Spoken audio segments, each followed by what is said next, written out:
Hi guys, if we talk about types of hacking, basically we can define hacking into different categories.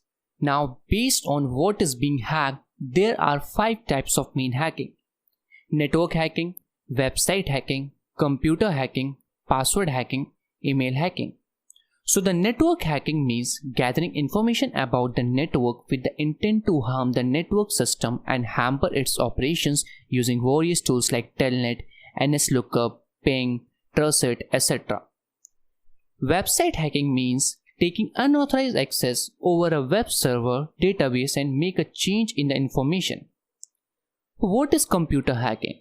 Computer hacking means unauthorized access to the computer and steal the information from PC like computer ID and password by applying hacking methods. Password hacking. Password hacking is the process of recovering secret password from the data that has been already stored in a computer system. Last but not the least, email hacking. Email hacking means unauthorized access on an email account and using it without the owner's permission. So here we have mainly 5 types of hacking. Thank you.